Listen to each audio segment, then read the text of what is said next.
Members of the barrio, it's been exactly 1 year since I crossed the Brooklyn Bridge and moved to Park Slope from Manhattan, and I have definitely noticed some differences. Today, I'm going to be sharing the realities of living in Brooklyn versus living in Manhattan. You don't want to miss it, trust me. My experience is the experience of a transplant to New York City. I lived in Manhattan for 9 years, moved from North Jersey, so this is more about neighborhoods that people who are moving here from somewhere else would likely gravitate to. Why Manhattan? I'm curious. I think it's always been a dream of living in Manhattan where everything's happening, there's so much going on, it's the rush. I think Manhattan's all about the rush and I love it. Dude, thank you so much. Thank you. Check Take out my care. next video, you're in it. Before I can even make my first point, I bump into a viewer who makes the point for me. Manhattan is a rush. There's always something going on. For somebody that is new to New York City, if you can afford it, I'd almost always tell you to pick Manhattan, especially if you're single. We'll get to that reason in a little bit. Manhattan is the place where there's just so much energy. There's so much to do. There's pop-up exhibits, there's parties. You never feel stale here. There's always something that gets you motivated, especially when you're young. That vibrancy, that energy, it's a good reason to come here. Apartment size. This is one of the biggest reasons that people move from Manhattan to Brooklyn. When Adriana and I moved to Park Slope and we were looking at all the apartments here, I don't think we ever once looked at each other and said, "No, this is too small, it's not gonna work." Or, "No, the windows face the back of the building, there's no light." These are all issues you run into apartment hunting in Manhattan, particularly lower Manhattan, the really desirable areas. But in Brooklyn, most apartments here probably gonna suit you quite well, especially if you're coming from something like a 350 square foot apartment where we used to live. Apartment sizes, much more bang for your buck in Brooklyn. I don't know if I want to turn this video into Manhattan versus Brooklyn or just the amazing decorations of Park Slope for Halloween.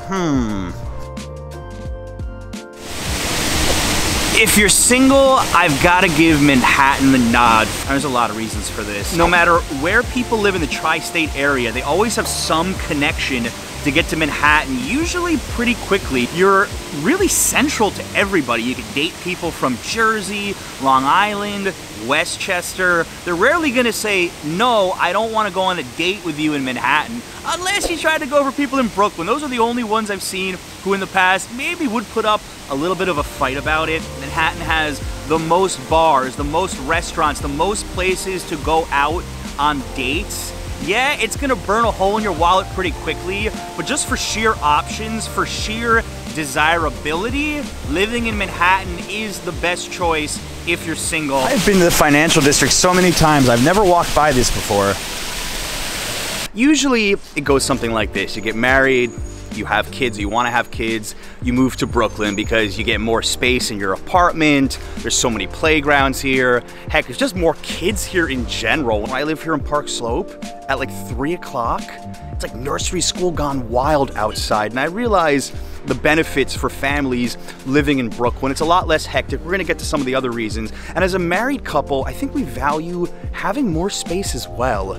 Definitely feel like being married, I much prefer Brooklyn to Manhattan. The noise, definitely the noise. I'm not gonna say Brooklyn doesn't have noisy spots. Let's say downtown Brooklyn, Atlantic Ave. Those can be pretty hectic, pretty noisy, but I don't miss all the noise issues of Manhattan, cars honking, there's always construction.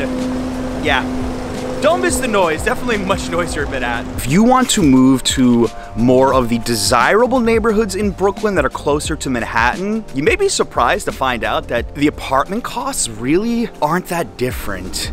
It's almost the same, and I think the issue is a lot of the average apartment prices in Manhattan, they look so much higher because there's more luxury units over there, but where I live in Park Slope, restaurants cost the same as Manhattan. Grocery stores, exactly the same.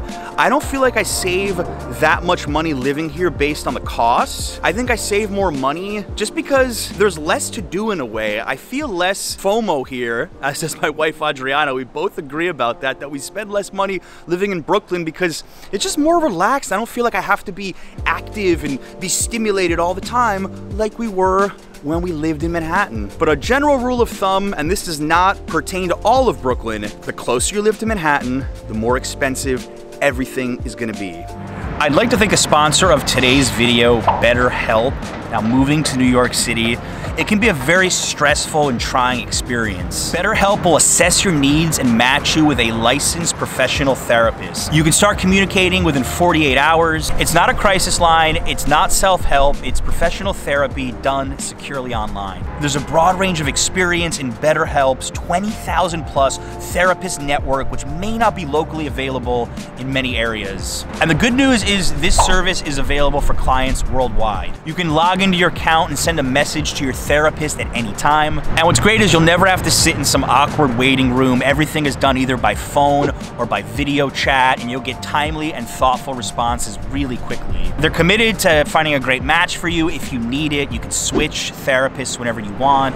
I'm all about saving money. BetterHelp is more affordable than traditional offline therapy, and financial aid is available. Visit BetterHelp.com/HereBeBarr. That's BetterHelp, H-E-L-P, and join the over 1 million people taking charge of their mental health with an experienced professional. I've got a special offer for you all. Get 10% off your first month. See my link in the description, BetterHelp.com/HereBeBarr. The defining characteristic of Manhattan is the skyline. It's the skyscrapers. It's Gotham City. It's the New York that you see in the movies, in the TV shows. And I admit, the novelty really never wears off, feeling so small. I'm here in the financial district. Now moving to Brooklyn, you give that up a bit. You give up more of that really urban feel in a lot of places. Like, there's more brownstones, it's more chill.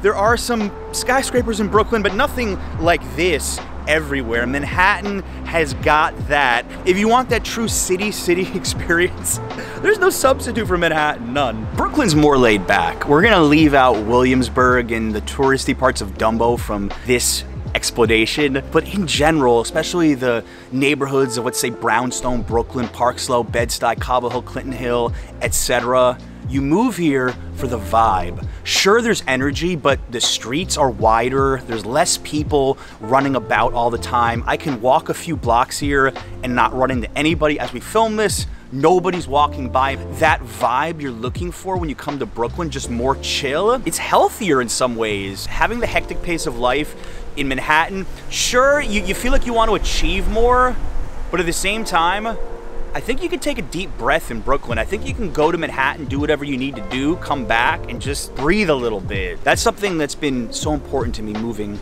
here to Brooklyn. I just walked by somebody who was explaining to, I think, his girlfriend or friend how to walk the dog. He said, be confident, be confident. Confidence is key to every facet of life. If you're not confident, you're dead. Words of wisdom from a stranger.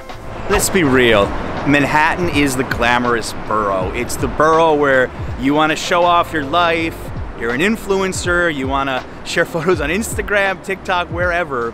Manhattan's the place. Manhattan has all of the luxurious spots to go out. It has a lot of the iconic places that you've seen before. I think people really milk that a lot, the glamour and the prestige of saying you live in Manhattan. Public perception does have Manhattan as this glamorous place where, you know, you're getting brunch every day of the week after going out till late at some rooftop cocktail bar. If you have a lot of money and you want to live a glamorous lifestyle, or you want to pretend even better that you have a glamorous lifestyle, Manhattan's the place. I always felt like it was more difficult to make meaningful connections in Manhattan. It's just more of a sense of community. For example, when you walk down the street to the supermarket, most of the people you pass probably live there. They probably live in that neighborhood.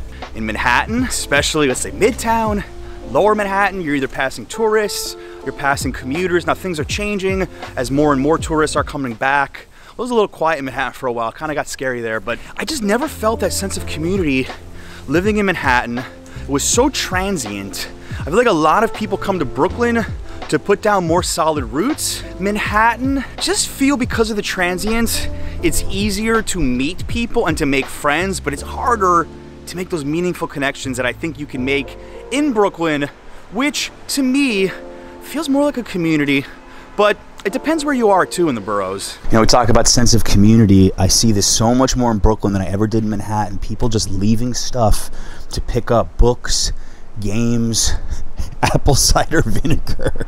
One of the things I miss most about Manhattan is how convenient it is for transportation. There's no other borough that is so well connected top to bottom like Manhattan is. If you move to New York and you just want to jump into the thick of things, if you want to be in the action, you want to be in the heart of the city where it's easy to get around, Manhattan's gonna win every single time. I realize that I've filmed here 50 times on the channel, but I still love the Elevated Acre, my favorite hidden little park in all of Manhattan.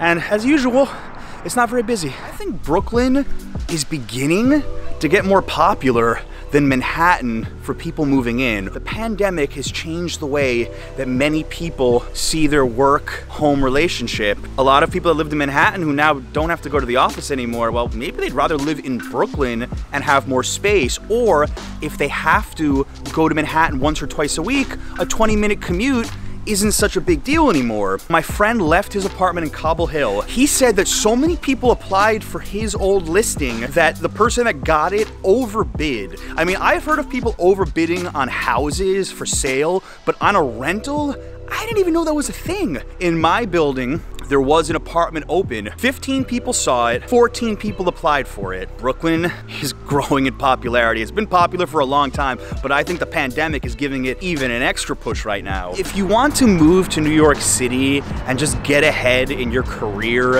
and really grind all the time, I think you're gonna find more people in Manhattan who have that in common with you. When you first come to New York and you just wanna make it, having a bit of struggle living in Manhattan, tiny apartment or with 3 roommates, and I think there's something about that that can make you a stronger person down the line. People spend hundreds of dollars to sit on rooftops. We have a free table here. Go to a food truck down there and sit right here. I find Brooklyn charming. I mean, look around me. That's one of the reasons I moved to this particular neighborhood, Park Slope, because it's got a vibe. It's just so mellow and laid back, and the brownstones, they certainly don't hurt. If we seceded Brooklyn from the rest of New York City with 2.5 million people, it would be the 4th largest city in the United States. You could have plenty of fun here, but there's a certain charm, a certain something to Brooklyn that just pulls me in. And I don't think I'm ever gonna move back to Manhattan. The Brooklyn versus Manhattan debate, it's always going to be a debate, and it just comes down to personal preference. Now tell me in the comments where you'd rather live. I'm curious, Brooklyn or Manhattan, and why? Guys, hope you enjoyed this video. Thank you so much for watching. As always, till next time.